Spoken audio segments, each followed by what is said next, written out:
కల్పన గారు చాలా ప్రముఖ సింగర్. చాలామందికి తెలుసు. మనకందరికీ పరిచయమే కల్పన గారి గురించి. ఎవరు ప్రత్యేకంగా పరిచయం చేయాల్సిన అవసరం లేదు. మరి అపస్మారక స్థితిలో ఉన్నారని చెప్తున్నారు. కొంతమందేమో స్లీపింగ్ పిల్స్ ఏసుకున్నారన్నారు. కొంతమంది 2 రోజులైంది జరిగి అంటున్నారు. ఒక్కొక్కళ్ళు ఒక్కోలా రాస్తున్నారు దీని గురించి మరి. హ్మ్. ఏదో ఆంధ్రజ్యోతిలో చూశానే వీళ్ళు. ప్రముఖ గాయని కల్పన ఆత్మహత్యాయత్నం. నిద్ర మాత్రలు మింగి అపస్మారక స్థితిలోకి. 2 రోజులుగా తలుపులు తెరుచుకోకపోవడంతో భర్తకు సమాచారం ఇచ్చిన సెక్యూరిటీ. ఆయన ఫోన్తో రంగంలోకి పోలీసులు. హాస్పిటల్కి తరలింపు, వెంటిలేటర్పై చికిత్స. మరి ఏం జరిగిందో కానీ పాపం, అంటే భర్తతో కొంతకాలంగా దూరంగా ఉంటున్నారు అని వార్తలు కూడా వినిపించినాయి కదా. ప్రముఖ నేపథ్య గాయని కల్పన ఆత్మహత్యాయత్నానికి పాల్పడ్డారు.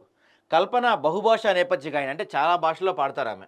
కేవలం గాయానికి అంటే కేవలం ఆమె సింగర్గా కాకుండా డబ్బింగ్ ఆర్టిస్ట్గా, అంతేకాకుండా యాక్టర్గా కూడా తనకంటూ ప్రత్యేక స్థానం ఏర్పరచుకున్నారు. తెలుగు చిత్ర పరిశ్రమలో ప్రముఖ గాయనీల్లో కల్పన ఒకరు. 27 ఏళ్లుగా పాటలు పాడుతున్నారు. దేశ విదేశాల్లో 3000కు పైగా సంగీత ప్రదర్శనలో పాల్గొన్నారు. ఆమె బిగ్ బాస్ షోలో కూడా పాల్గొన్నారు. ఈటీవీ నిర్వహించిన స్వరాభిషేకం కార్యక్రమంతో ఆమె బుల్లితెర ప్రేక్షకులకు చేరువయ్యారు. మహాశివరాత్రి రోజున సంగారెడ్డిలో నిర్వహించిన సంగీత విభాగంలో పాల్గొని పాటలు పాడారు. ఆమె హైదరాబాద్లో నిజాంపేటలో ఉన్న వర్టెక్స్ ప్రివిలేజెస్ విల్లాలో నివాసం ఉంటున్నారు. 2 రోజులుగా ఇంటి తలుపులు తెరుచుకోకపోవడంతో అనుమానం వచ్చిన సెక్యూరిటీ సిబ్బంది అసోసియేషన్కు సమాచారం ఇచ్చారు. అసోసియేషన్ సభ్యులు ఆమెకు ఫోన్ చేస్తే స్పందించలేదు. దీంతో ఆమె భర్తకు ఫోన్ చేసి విషయం చెప్పారు.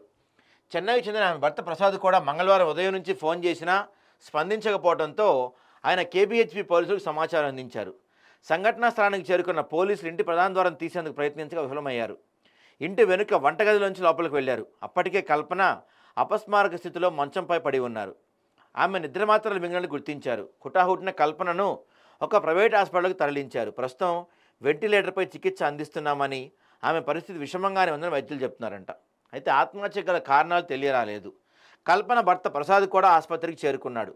అతన్ని పోలీసులు ఇంటికి తీసుకెళ్లి వివరాలు అడిగి తెలుసుకుంటున్నారు. ఐసీయూలో చికిత్స పొందుతున్న కల్పన చూసేందుకు సునీత, గీతామాధురి, శ్రీకృష్ణ ఇలా ఎంతమంది వచ్చారంట, సింగర్స్ అంతా కూడా. పాపం ఆమె జీవితం ఎన్నో ఆటుపోట్లు అంటండి. ఆమెకు 3 పిల్లలు. 2010లో భర్త విడాకులు తీసుకున్న సమయంలో ఎదురైన సమస్యతో ఆత్మహత్య చేసుకోవాలనుకున్నానని, అప్పుడు ప్రముఖ గాయని చిత్ర తనకు ధైర్యం చెప్పారని ఒక ఇంటర్వ్యూలో కల్పన చెప్పారు. భర్తతో విడిపోయిన తర్వాత కుటుంబాన్ని పోషించుకోవడం కష్టమైందని, పిల్లలను చదివించుకోలేకపోయారని కూడా ఆమె గతంలో ఒక ఇంటర్వ్యూలో చెప్పారు. చిత్ర సూచన మేరకు పాటల పోటీలో పాల్గొని గెలవడంతో తన కష్టాలు తీరాయని చెప్పారు. బలమైన వ్యక్తిత్వం ఉన్న మహిళగా కల్పనకు చిత్ర పరిశ్రమలో గుర్తింపు ఉంది. అలాంటి వ్యక్తి ఆత్మహత్యకు ప్రయత్నించారంటే ఏదైనా బలమైన కారణమే ఉండి ఉంటుందంటున్నారు. మరి ఏంటో ఆ కారణం తెలియదు కానీ, ఏదేమైనా ఒక ప్రముఖ సింగర్, అంటే మనం చాలా షోల్లో చాలా పాటల్లో చూసాం. ఇలాంటి ఒక సింగర్ మరి ఇలా చేసుకోవటం నిజంగా బాధించదగ్గ విషయం. మరి కారణాలు ఏంటో, సరే ఏది ఏమైనా ఆమె కోలుకోవాలి, మళ్ళీ తిరిగి రావాలని ప్రార్థిస్తున్నాను దేవుణ్ణి. మళ్ళీ మరోసారి ఆమె పాటలతో ప్రేక్షకులను అలరించాలి అని కోరుకుంటున్నాం.